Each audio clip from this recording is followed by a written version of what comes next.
afternoon, good evening, and good morning po sa ating lahat. Guys, gusto ko pong ibahagi po sa inyo ang aking buhay. Gaya ng sinabi ko sa inyo, bago ko po talakayin po ang mga buhay nyo tungkol po sa mga OFW na gusto ko po silang i-interview. Siyempre po, bago ko po silang interviewin, ibabahagi ko po na muna yung aking buhay. Ayun po, tahimik. Ako lang po mag-isa. Dati po nagda-live ako, napakaingay. Ayun po, timing po, wala po akong kasama. Kaya ito po guys. Total naman wala naman po nag-i-interview sa akin.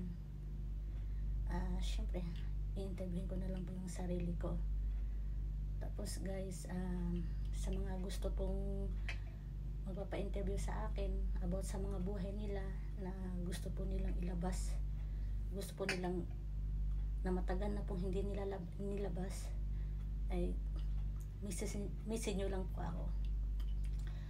So ngayon guys, ito po yung aking ibabahagi sa yung aking buhay.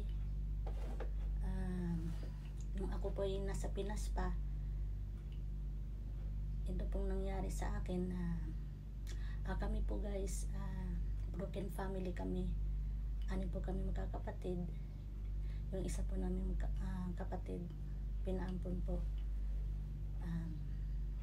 Bata pa lang ako noon, iniwan po kami ng mga magulang.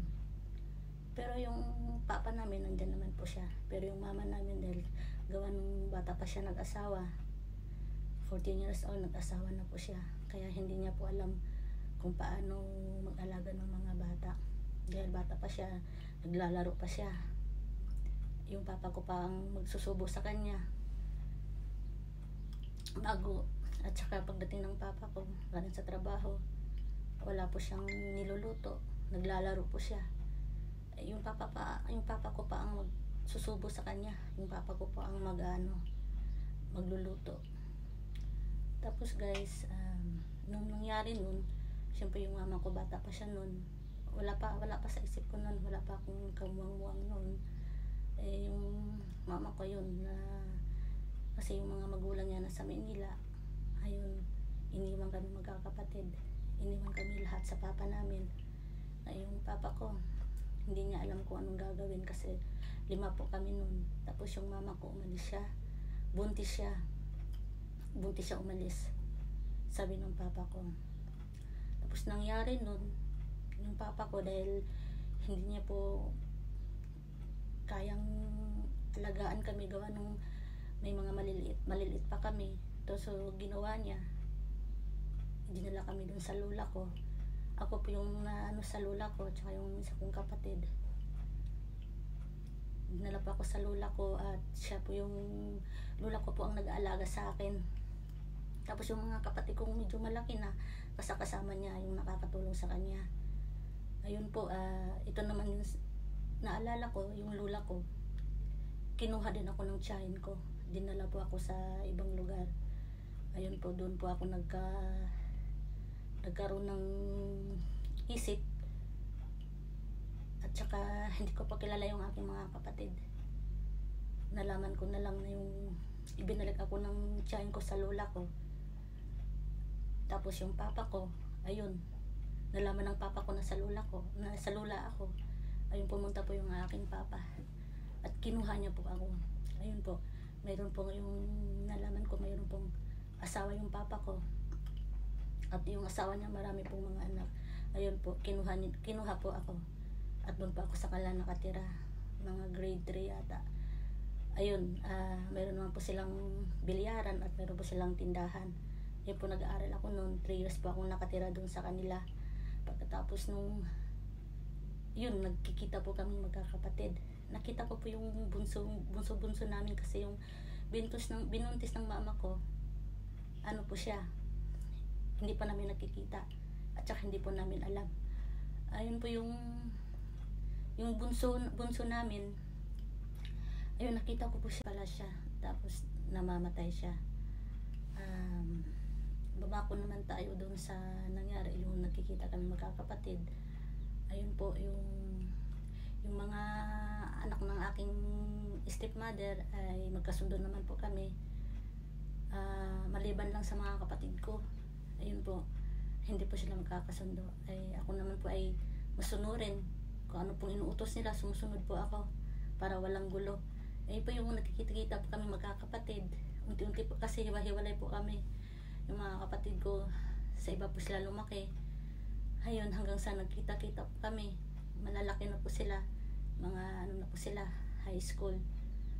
Ayun po yung nakapagtapos pa ako ng pag-aaral ng grade 6. Doon na po ako nakatira doon sa anak ng stepmother ko. Nag-working student po ako. Ayun po, nagtitinda po ng mga gulay para po makapag-aral ako.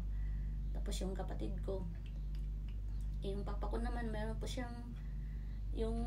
po siyang lupain. Tatanim po siya ng mga repolyo at saka yung mga carrots saka patatas, dinideliver po. Kaso lang po, yun yung napunta po sa mga anak ng stepmother ko, napupunta po yung ano nila, yung kita ng papa ko. Parang kami po nag-working student sa iba para po mabuhay at makapag-aral. Tapos yung ate ko naman po, yung ate ko pong pangalawa, ayun po, nag-working student po siya para po siya makapag-aral.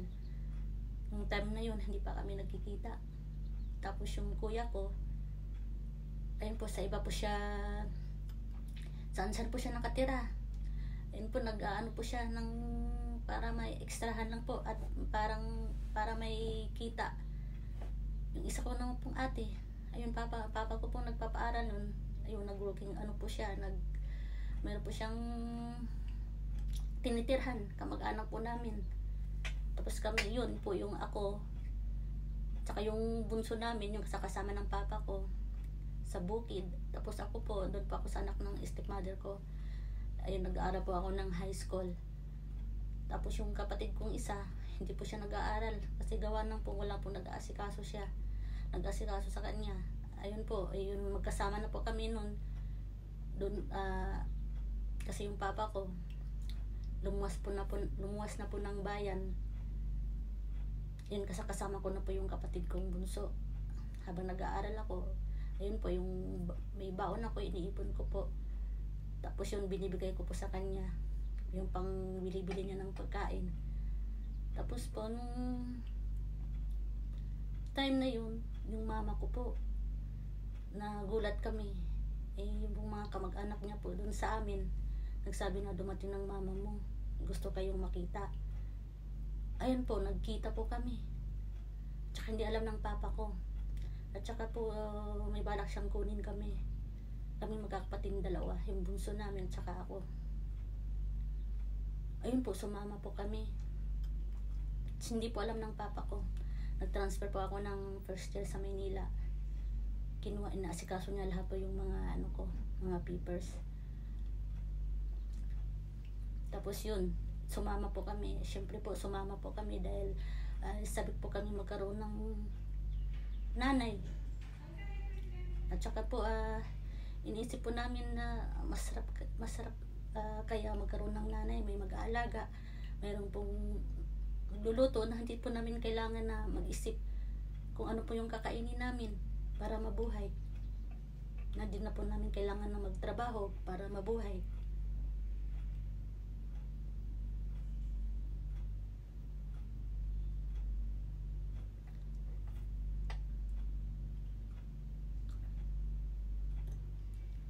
Sorry po.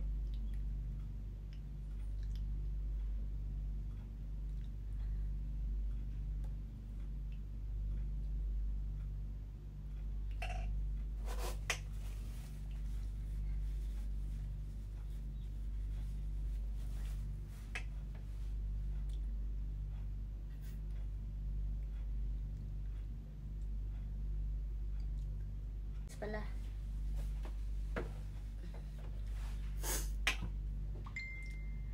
Tapos guys, ayun po, hindi na po kami nahinabol ng aming papa. Ngayon po nakatira po kami ng Manila at tuwang-tuwa po kami kasi matitikman na po namin na magkaroon ng mama. Ayun po, yung dumating po kami ng Manila, ayun po nakita po namin yung may mga anak siya, 3, mga maliliit pa. Tapos nung dumating kami, kaya pala yung nakita po kami ng mama ko, parang hindi niya po kami miss na miss. Parang ano po siya, parang iba pa, parang wala lang. Ayun yun, yung dumating po kami. Tsaka dumating kami ng Manila. Yun na nga po, ayun, umpisa na po. Mga ilang araw po, ayun, ako po nag-aaral. Tapos yung kapatid kong lalaki, yung bunso, hindi po siya pinaaral dahil siya po yung mag-aalaga ng mga kapatid namin. Tapos yung mama ko magtatrabaho. Nawa po ako sa kanya kasi hindi siya makapag-aral. Grade 3 pa lang siya nun. Kahit nasa probinsya po, hindi po siya nag-aaral eh. Gawa nung pong ayaw niya po niyang mawalay sa papa namin. Gusto niyang sumasama po siya kung saan po pupunta ang aking papa. Hindi po siya nakapag-aral. Tapos pagdating po ng Maynila, ganun din po. Ayan po, yung nag-aaral po ako. Mayroon po yung stepfather ko. Mayroon pong pwesto sa palengke. Tindahan po ng prutas. Ayun po, ako po yung nakakatulong. Bago po ako pumasok, magtitinda muna ako. Kasi po alas 12 po yung pasok ko. Magtitinda muna ako. Salitan kami ng stepfather ko kasi madaling araw po siya nagtitinda na namimili. Tapos ako po yung karelyebo niya, magtitinda hanggang 2 oras lang po bago pumasok. Tapos binibigyan siya po nung ibigay sa akin ng baon. Tapos nung time na yun, yung mama ko po, unti-unti po yung nag-iba po ang kanyang ugali. Ayun po, kunting pagkakamali po, galit na galit po siya. Nung time na yun, nagsiselo siya kasi binibigyan po ako ng stepfather ko ng baon. Binibigyan ako ng 100 everyday. Tapos yung ginawa ko, kasi iniisip ko maganda to kasi malaki yung baon ko, may sobra, iniipon ko po. Tapos yung mama ko nagsiselos, iba na pong iniisip niya. Kasi pag sabi ng stepfather ko, Mimi, pumunta ka na ng palengke at ako yung matutulog ng 2 oras. Ayun po, tapos pagka ang stepfather ko dahil pag isang salita lang daw, ang bilis ko raw. Tapos sabi niya sa akin, yun, dun ko na hindi ko po talaga kaya yung sinabi niya sa akin na kami daw ay may relasyon ng stepfather ko. Parang kinikilabutan ako. Parang nagsiselos po siya na kami daw ay may relasyon. Diyos ko, sabi akong ganun. Ba't naman ito ang aking mama ay nagsiselos? At isa pa po, yung mga kapitbahay po namin dito, ayaw niya po ipaalam sa mga kapitbahay namin na kami po ay mga anak niya. Gusto lang po niya sabihin ay mga kapatid niya kami. Siyempre hindi po namin maiwasan na tatawagin po siyang mama. Pinapagalitan po kami pag tatawag kami ng mama sa kanya. Anong gagawin namin? Inasanin mama namin siya, kaya tatawagin namin siya ng mama. Ayaw niya po. Tapos nung time na yun, yung kapatid ko, meron pong nagawa yata yung kapatid ko. Ako po yun, kasi pinapahiya po. Hindi po kami sanay na pinapahiya. Sinisagaan po ako ng mama ko. Ang bastos po niya, sabi niya, nag-anuhan na kami ng stepfather ko. Na yung iniisip po niya napakasama. Tapos pag ginigising kami, kami ng takip ng kaldero. Tapos kami ang pinapaluto, kami po ang pinapatrabaho. Siya wala po. Ginawa po kami ng katulong. Pero okay lang po sa akin kasi hindi naman po mahirap. Natural naman na kailangan namin tumulong sa gawaing bahay. Ang hindi ko lang po kaya yung kapatid ko na kasi yung talagang 5 minutes siya napuputol. Tapos guys, yun nga yung sumagot po yung kapatid ko dahil ako po tahimik lang. Sinabi niya na bakit sinisigawan mo yung aking kapatid, yung ate ko. Eh, si papa namin, hindi kami sinisigawan sa maraming tao, hindi kami pinapahiya. At ang lakas-lakas ng boses niya, nakakahiya kasi yung about sa stepfather ko na sinasabi niya na may relasyon kami, siyempre nakakahiya sa mga tao. Naririnig nila kasi magkapit bahay. Tapos yun na po, yung kapatid ko po, pinalayas po siya ng gabi na yun. Mga ilang lang kami, mga ilang buwan lang po yun, pinalayas siya. Sumama ko kasi sinamahan ko siya kasi kawawa, maliit pa, pa siya, grade 3 pa lang siya noon. Sinamahan ko, sabi niya, kung gusto mong sumama ka na rin, lumayas ka. Nung gabi na yun, umalis kami, pumunta kami dun sa tulay, may nakita kaming tulay. Sabi namin, sana may pakpak kami kasi para gusto na po namin lumipad papuntang probinsya. Nagsisisi kami na sumama sa kanya. Akala namin na masarap magkaroon ng nanay. Akala namin na mas maigi palang walang nanay. Kasi mas maigi pa yung tatay na lang. Ayun po yung isa ng kakapatid. Wala po kaming matulugan nung time na yun. Wala naman po kaming kakilala. Kasi nasa bahay lang, lang kami. Nasa bahay, tapos nagtitinda sa school. Tapos siya, nasa bahay lang. Di bumalik kami ng bahay. Tapos siya, nung bumalik kami, yung mama ko, ba't kayo bumalik? Hindi kami kumibo. Ako pinapapasok, yung kapatid ko. Po sa labas siya, natutulog sa may upuan. Ang daming lamok. Tapos kinabukasan po, nagkasakit siya. Tapos binibigyan ko siya ng gamot. Tapos ayaw ng mama ko. Kasi pag tinulungan ko raw, papalayasin niya ako. Inaawang-awa na po ako sa kanya. Tapos meron pong nakikita ko siya dumadaan akong kawawang-kawawa. Hindi ko talaga kayang tiisin. Pero yung mama ko nakaya niya, siya nagluwal. Tapos nakaya niyang tiisin yung anak niya na iniwanan sa labas tapos nagkakasakit. Diba ang sakit nun. Tapos yun po, pagbalik ko, andun pa rin siya. Nag-aaral ako. Pagbalik ko, pa yung kapatid ko, hindi siya kumakain. Kasi pag binigyan ko siya ng pagkain, papalayasin ako. Ginawa yung kapitbahay namin, ayun po, binigyan siya ng gamot, pinakain nila. Puti pa yung mga kapitbahay. Naaawa sa kanya. Tapos nun po, yung kapatid ko, yun ginawa niya para may makain siya. Po siya, nagtatapon ng basura. Yung $2 peso, bibigyan sa mga bahay-bahay. Kinukuha niya yung mga basura, bibigyan siya ng $2 para lang may makain. Ayun, po siya. Hanggang sa unti-unti po siyang may nakilala na may group na ng mga basura. Sumama po siya doon. Tapos nung time na yun, hindi ko na po siya nakikita kung nasaan na siya. Pero tuloy pa rin yung pag-aaral ko noon. Hinahanap ko po siya. Ayun po, nag-ipon po ako noon ng pera para pagka nahanap ko siya, uuwi kami ng probinsya. Tapos po, yung nagtatanong ako sa mga bata doon kung may nakita niyo yung kapatid ko. Minsan daw nila nakikita yun, may dadalang basura. Awang-awa po ako sa kanya, parang madulog yung puso ko noon. Tapos yun, yung mga binibigay sa akin ng stepfather ko, baon ko, iniipon ko. Tapos yung mga kaklase kong may kaya sa buhay, ako po uutusan nilang bumili ng pagkain para makakalibre ako.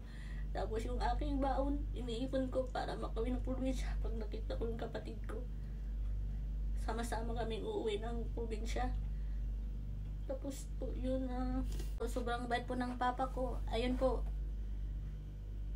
kung ano po yung kinukuha sa kanya, sige, bigay na lang po niya. Siya pong nawalan po siya na yung lahat pong pinaghirapan niya nawawala. Balik na po siya sa umpisa, pero hindi po siya nawalan ng pag-asa. Patuloy pa rin po siya nagtatrabaho, kahit anong trabaho, basta pagkakitaan.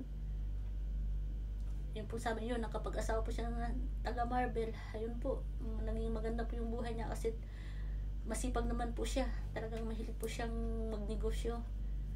Yan po, nakaahon naman siya. Ayun po, gumanda po yung buhay niya. Ako, doon pa rin po ako doon sa anak ng stepmother ko kasi kakasundo po kami. Doon, patuloy po yung pag-aaral ko. Tapos yun po, yung kapatid ko, yung kuya ko, ayun po, nagkaroon po sila ng kanya-kanyang asawa. Ayun, yung mama ko, sabi ng mama ko, bumalik ka dito sa Maynila dahil paaralin ka ng stepfather mo ng college. Ayun po, bumalik po ako dahil gusto ko pong mag-aral. Ayun, pagdating ko po doon, yun nga, yung mga ilang linggo na din po, sabi niya, magtrabaho daw ako. Mag-janitor daw ako katulad ng trabaho niya. Sabi ko, mama, gusto kong mag-aral. Diba sabi mo, kaya ako pumunta dito dahil mag-aaral ako. Sabi niya, anong ibabayad mo pagpapara ka ng stepfather mo? Yung poki mo? Yun yung ibabayad mo? Ayun po yung sabi sa akin.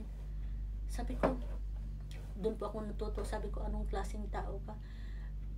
Ikaw ang pinakamasamang nanay sa buong mundo. Talagang sinabi ko po talagang ganun. Kakaiba kang nanay. Samantalang mga nanay, hindi nila kayang iwanan ang kailang mga anak. Hindi nila, gusto pa nila, maghirap sila para sa mga anak nila. Pero kayo, kakaiba kayong tao. Ngayon lang ako nakakita ng ganyan na nanay sa buong mundo. Napakaano nyo. Kakaiba kayong tao, wala kayong puso't kaluluwa. Talagang sinabi ko po sa kanya. Kasi grabe, pinapaasa niya ako. Tapos yun yung mga buhay namin. Ate ko nakapag-asawa ng maaga dahil sa kanya, pinapalayas. Ayun po, tapos yung ate ko, sinama ko yung ate ko doon. Ang ate ko yung palawang ate ko, sinama ko siya galing probinsya. Sinama ko papuntang Maynila kasi gusto niya magtrabaho. Ayun po, pinalayas po kaming dalawa. Ayun po, pumunta po kami ng Baclaran. Naghahanap po kami ng trabaho, dadala po kami ng malita. Kasi nangako siya na paaralin ako. Tapos yung ginawa sa akin, gawin lang pala akong mag-janitor gaya ng trabaho niya. Siyempre may pangarap ako noon. Hindi naman habang buhay na ganun yung aking aking trabaho. Ayun po, naghahanap po kami ng aking kapatid. Sabi niya, ganito palang buhay niyo dito sa Maynila. Sabi ko gano'n sa kanya. Yun, pinalayas kami ng aking kapatid. Tapos yung kapatid ko hindi sumama. Sabi niya, kasi hindi ko pala, ako lang po mag-isa. Yung nasa Baclaran na po ako, ayun, may nahanap po ako ng trabaho. Tapos yung ate ko, kinuha ko din po siya. Yun, isinama ko siya sa trabaho ko, dahil natanggap ko ako ng sales lady sa Baclaran. Ayun po, magkasama kami ng amo. Nagtatrabaho po kami. Naging maganda sa awan, magandang aming buhay. Sumasahod kami at kumikita. At kahit na ginawa niya sa amin, tumulong din kami sa kanya. Nagbibigay din kami. Pero mataas po yung ang kanyang ere. Hindi po niya tinatanggap yung tulong namin. Ayun po, Lord. Kaya ako po yung nagpapasalamat. Sa bago man nangyari nun. Ayun po, mahaba po yung istorya. Shortcutin na lang po natin. Bago po nangyari, umuwi po ako yung ate kong yung napilitang mag-asawa, ayun, na punta po siya sa Israel. Ayun po, yung umuwi po ako ng probinsyang time na yun kasi nagkasakit po ako, umuwi po ako ng probinsya. Ayun, sabi niya sa akin, yung mga anak niya dalhin ng probinsya at ako daw magbabantay. Nakapunta na po siya ng Israel. Lahat po kami magkakapatid pinauwi sa probinsya. Yung ate kong pangalawa, nakapag-asawa din po siya. Ayun po, nasa po siya. Pinauwi kami lahat sa probinsya. Binigyan po ng negosyo yung kapatid ko. Tapos yun nga, tapos yung mga isang taon po ang nakalipas, yung ate ko, sabi niya, maganda na daw ako dahil ako daw yung mag-abroad ako at akong papalit sa kanya sa Israel. Tapos po yun po nagkaroon po ako ng sakit sa lungs. Naggamot po ako ng 6 months. Pero overdose ako ng 6 months. Pero hindi ko inisip na yung scar pala ay pala taga mahirap makapagtrabaho. Pero tuloy pa rin ako nun. Pero bago ang lahat,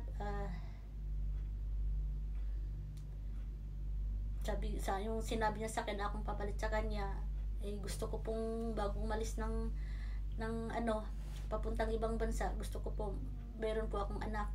Ayun po, nagpaano po ako sa mga kaibigan ko na kahit mag-anak lang po sa akin. 4 po yung pinagpilian ko. Ayun po, yung una hindi ko po gusto, yung pangalawa medyo okay, pero mayroon pong naghahabol. Tapos yung pangatlo medyo baklain. Yung pang-4 po, ayun yung pang-4 po, hindi po kami nagkikita, pero tumitibok-tibok na po yung puso ko. Pagkakausap ko siya, tumatay po ang aking balahibo. Tapos yun po, nag-meet kami. Sabi ko lang, ikaw ba'y binata? Sabi niya, syempre naman. Tapos malay ko ba, gusto ko lang naman din ng anak. Tapos sabi ko, gusto ko lang kasi anak. Mapagbigyan mo ba ako? Sabi niya, siyempre. Tapos yun po, sinama niya, pumunta po siya sa bahay namin kasi taga Davao po siya.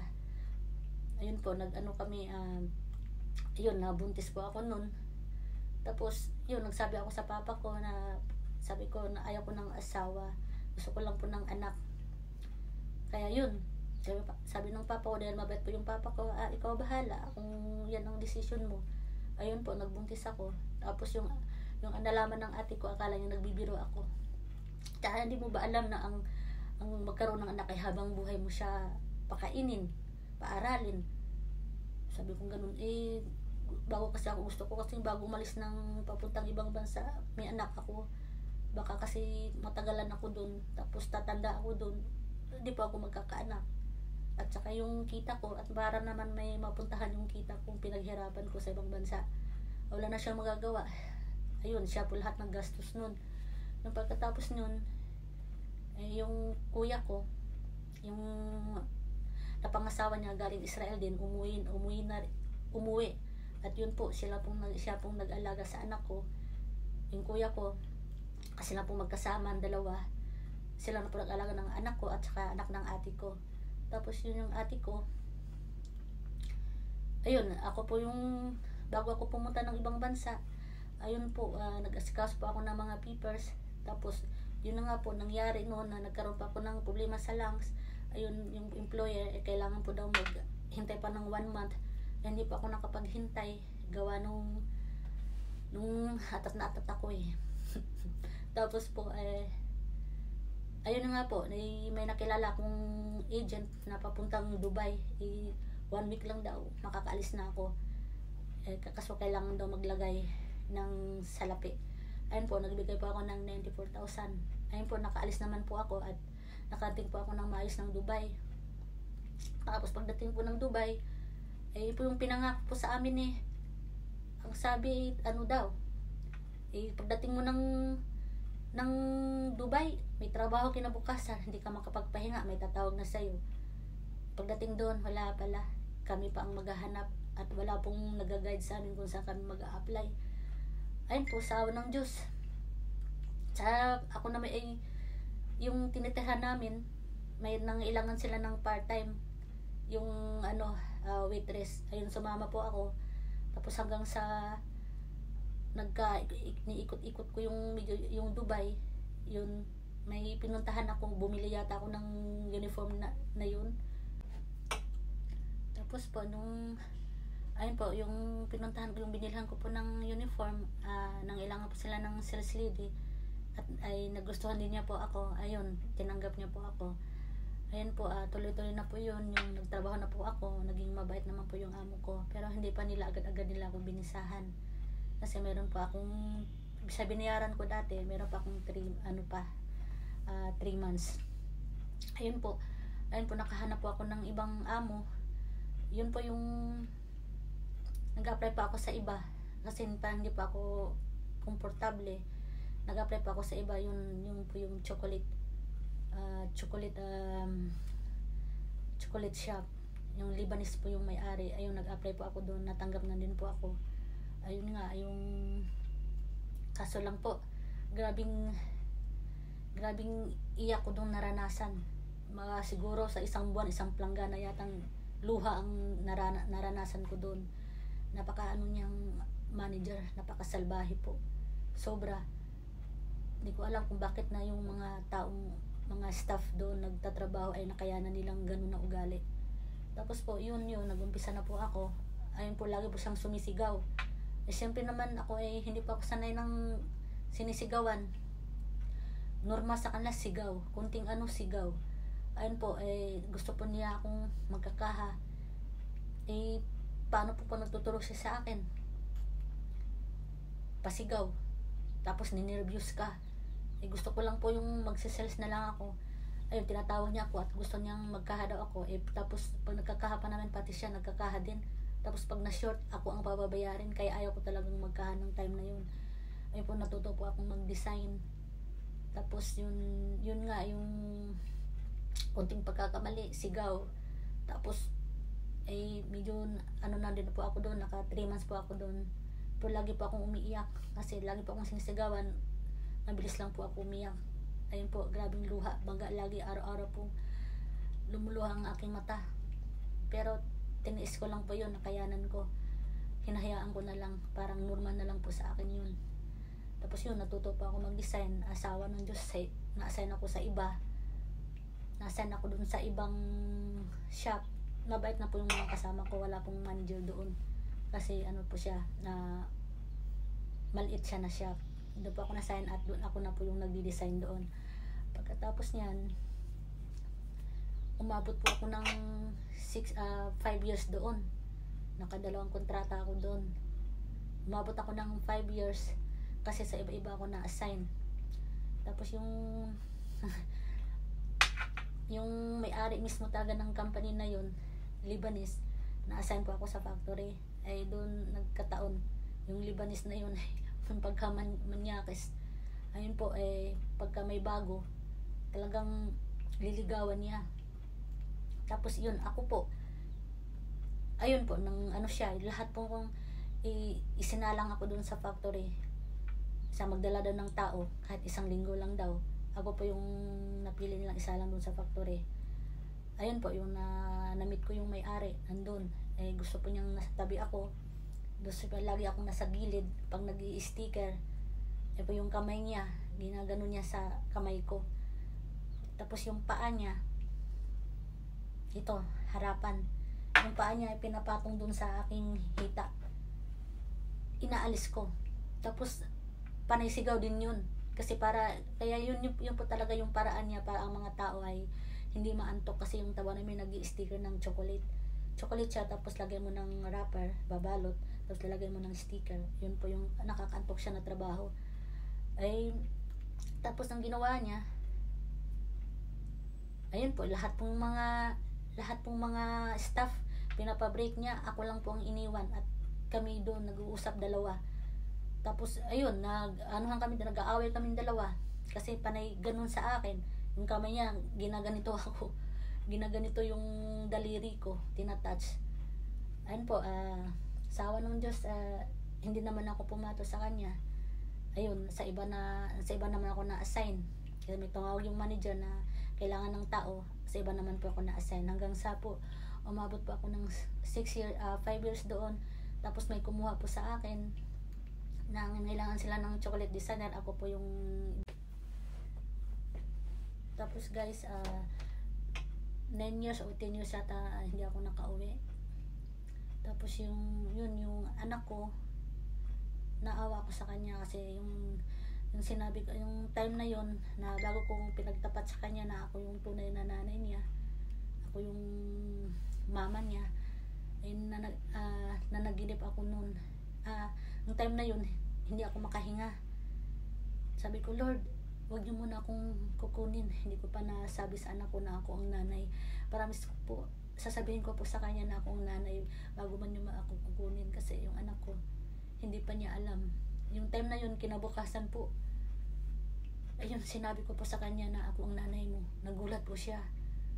Siya, talaga po? Sabi niya, kaya po talaga mama, sabi niya sa akin. Kaya po parang kakaiba, sabi niya. Kasi nagugulat ako, binibilhan ako ng ganito, ganyan. Tapos panay ako pasalamat sa iyo. At ako, nahihiya nga ako sa inyo dati. Kasi tita ko ganito, lagi itong lagi akong binibilhan ako lagi. Tapos yun na po siya, talagang nasabi na parang ang sarap ng pakiramdam ko na nasabi ko sa kanya yung siya ang tunay na, ako ang tunay ng nanay niya. Yun po yung anak ko. Ayun po, lagi na po siya nagme-message at ako yung natutuwa po dahil lagi na po siya I love you, ingat po kayo, huwag magpagutom. Yan pong sinasabi niya sa akin. At saka ang bait-bait niya, ako yung nagpasalamat sa kuya ko at saka sa hipag ko dahil lumaki po yung anak kong mabait tsaka malahanin. At saka sinali niyo po mag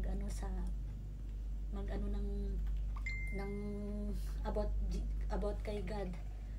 At sa kuya ko, pasensya na po kayo dahil na hindi ko tagang yung sinabi na wag sabihin, pero sinabi ko kasi baka kasi mawala ako, kaya bago man ako mawala, kaya kailangan malaman ng aking anak na ako ang tunay niyang mama. Kaya pasensya at patawad po sa iyo, Ate Perla. Ako po yung nagpapasalamat dahil inalagaan niyo po yung aking anak. Ngayon po masaya na po ako dahil nasabi ko na po sa anak ko, at po yung anak ko ay lagi pong araw-araw po nagme-message at lagi pong I love you.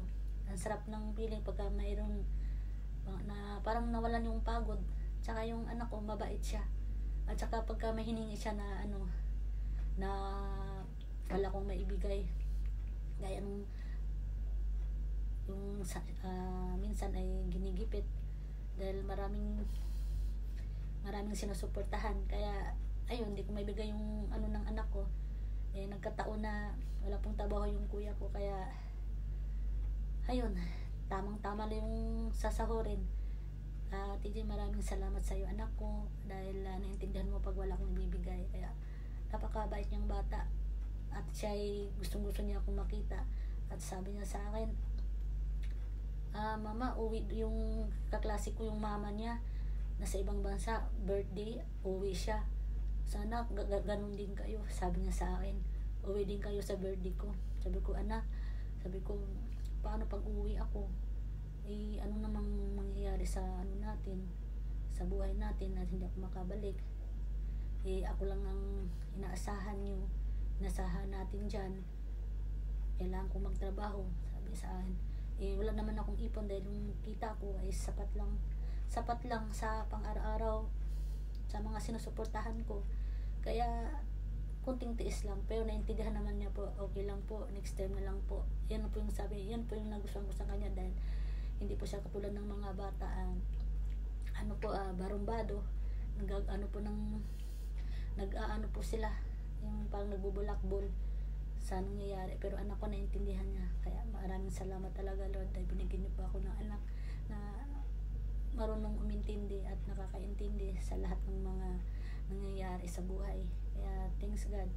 At sa mga malayo sa pamilya, at huwag niyong pabayaan ang inyong pamilya at lagi niyong susuportahan. Huwag niyong continue po yung pagsusuporta niyo. Ako, hindi ko lang alam kung sana pinagdadasal ko na makapagtrabaho na po yung kuya ko tsaka yung ate kong isa, na okay na lahat, maayos na ang lahat, at matapos na itong pandemic. Kaya maraming salamat guys sa lahat sa panunod sa akin. Ay, thank you Lord. Umabot po ako ng 5 years noon. Ayun, nagtrabaho po ako dun sa Lebanese Roaster. Sa Rim Al Bawadi. Pero ang trabaho ko dun ay pag-design ng chocolate.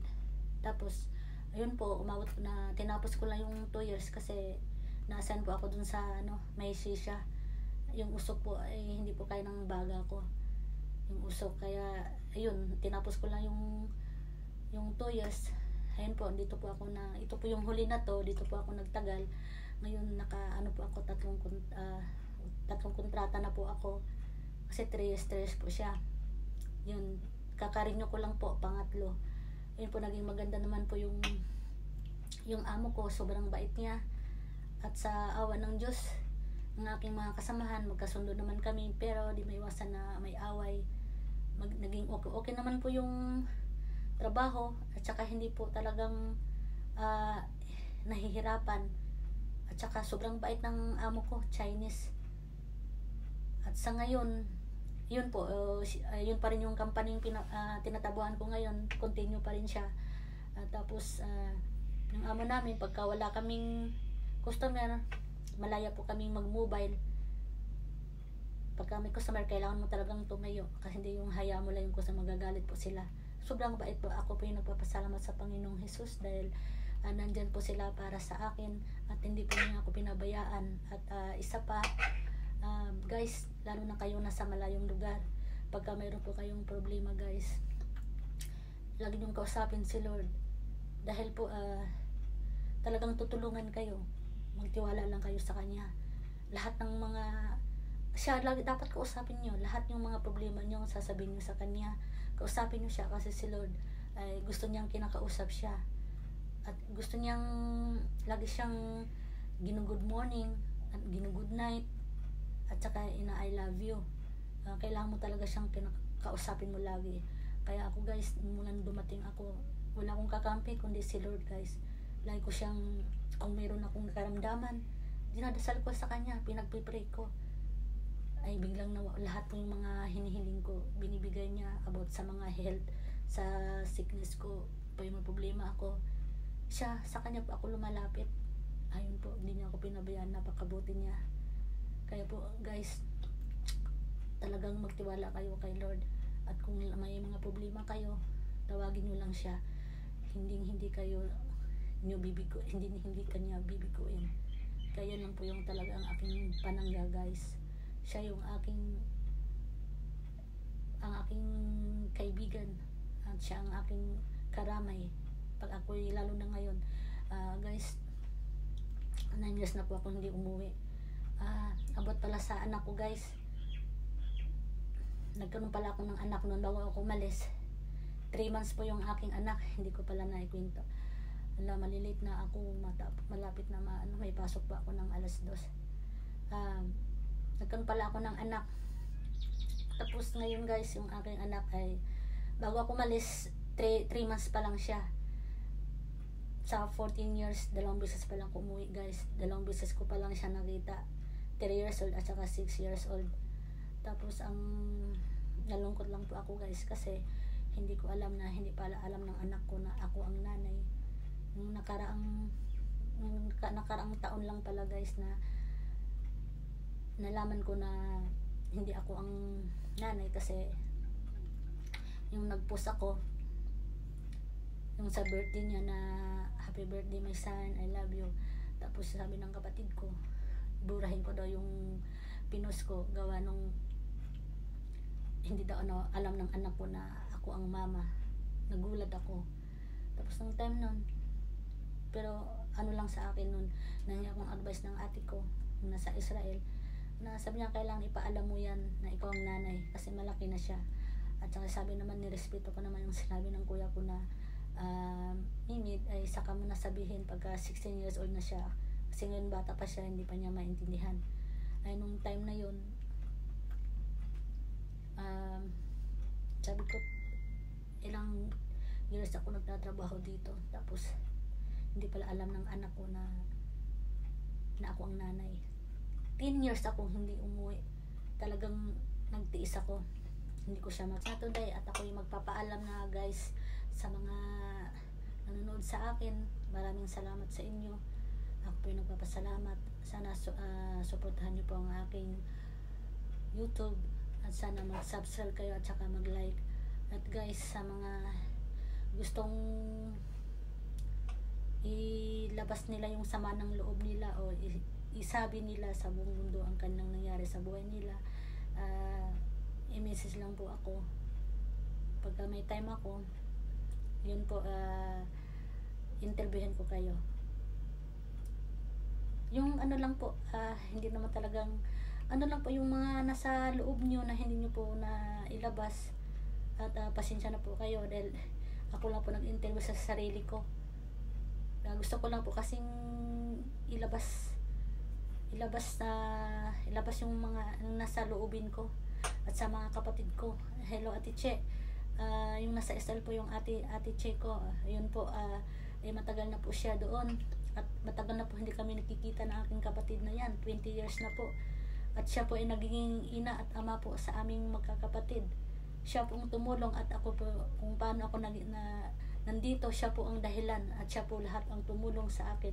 Kaya maraming salamat po at ako ay nagkaroon ng kapatid na gaya po ng Ate Che, na Ate Chelly ko. Thank you sa iyo Ate Che. Maraming salamat dahil kayo po yung naging kapatid ko. Salamat po. Salamat sa iyo. Matagal na po tayo hindi nagkikita. 20 years na.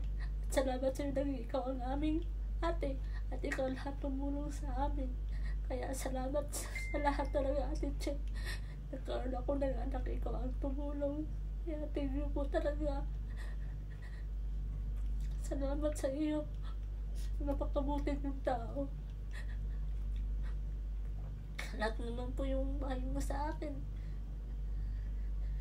Minsan, pasensya na rin dahil minsan yung voice message mo hindi ko pinapakinggan dahil mahinang signal.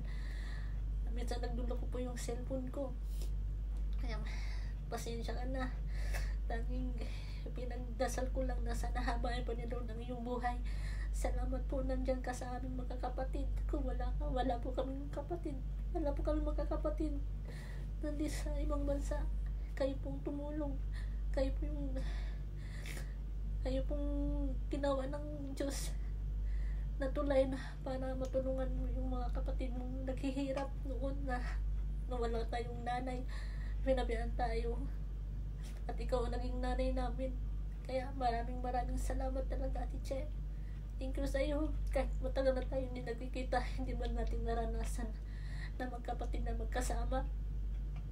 Pero parang tingin ko laging tayo nakikita din, nag-video call, nag-message tayo. Kaya maraming salamat talaga sa iyo Ate Che. Thank you talaga sa iyo. Bigyan ka pa rin ni Lord ng mahabang buhay. At sa mga nanonood, mahalin niyo po yung mga kapatid niyo at yung mga magulang. Ako man ay hindi masyadong tumataw sa papa ko, pero lagi ko siyang pinagdarasal na maging okay. At saka yung aking mama, kahit ganun po yung ginawa niya sa amin, hindi po naging masama ang aming loob. Pinapatawad po namin siya, pinapalaya na po namin siya. Sana lagi siya mag-iingat sa mga kapatid ko. Hindi po kami tagal na hindi nagkikita. Miss na miss ko po kayong lahat. At anak, I love you TJ ko. Lagi kang mag-iingat, ha? Lagi na tayo hindi nagkikita. I love you anak. Pasensya ka na. Hindi ako makauwi. Sana naintindihan mo si mama. Paalam po sa inyong lahat. Pasensya na po kayo. Talagang hindi ko talaga kayang gusto ko siyang yung mga naramdaman ko na gusto pong ilabas. Ayun po. Kahit anong pigil ko, ayun po siya. Pero salamat po talaga sa inyo, sa aking mga kapatid. Sa iyo, Manoy Raymond, Ate Perla, salamat niyo sa pag-alaga niyo sa anak ko. Salamat po sa papa ko. Salamat po sa iyo.